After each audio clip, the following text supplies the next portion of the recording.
के करी हो माई तहरो विदाई हो।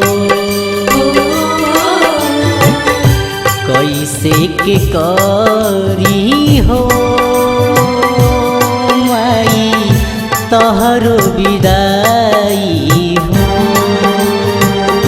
कि हर साल आवेलू कि 9 दिन बितावेलू कि हर साल आवेलू हमके तू दीह तू बताई कैसे के करी हो माई तहरो विदाई हो।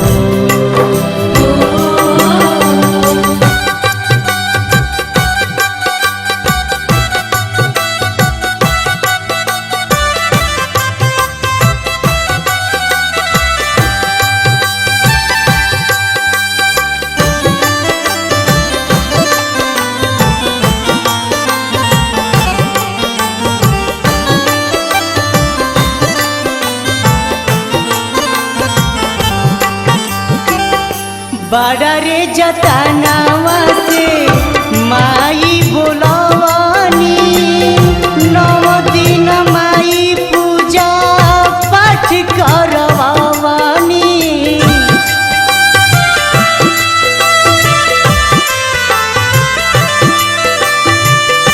बड़ा रे जतनावा से माई बोलवानी 9 दिन माई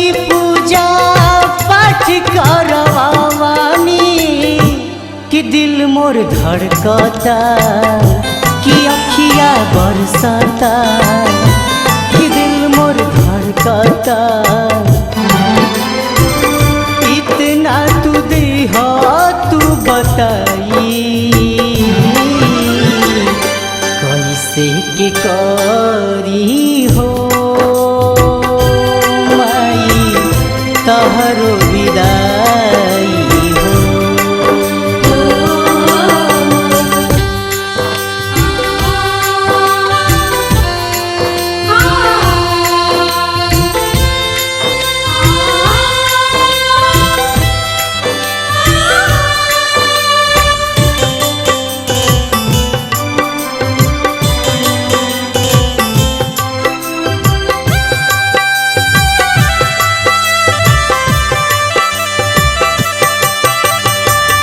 जब से तू आइलू माई हंसत बोलत रहनी काहे छोड़ी जात बारू कौन कमी करनी।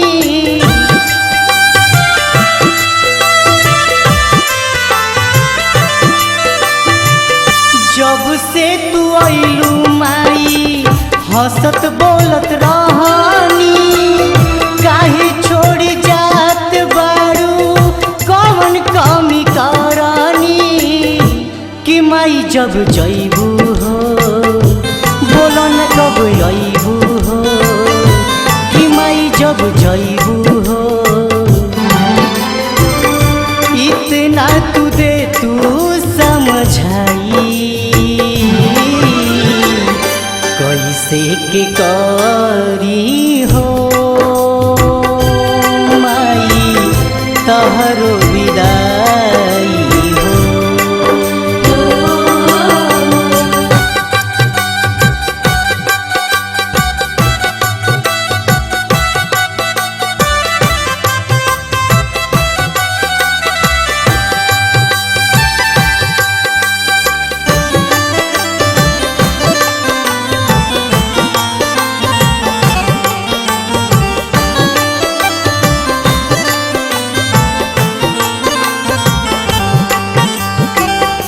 अब ना जुदाई माई तहरो सहाई बेटा विकास कैसे मूर्ति उठाई।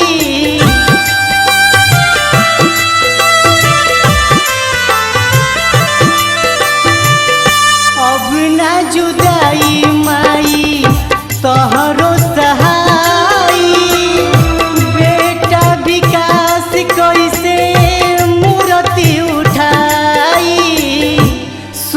समझावता प्रकाशवा बुलावता सूरज समझावता ज्योतिष कहे माई ना पराई कैसे के करी हो माई तहरो विदाई हो कि हर साल आवेलू कि 9 दिन बितावेलू कि हर साल आवेलू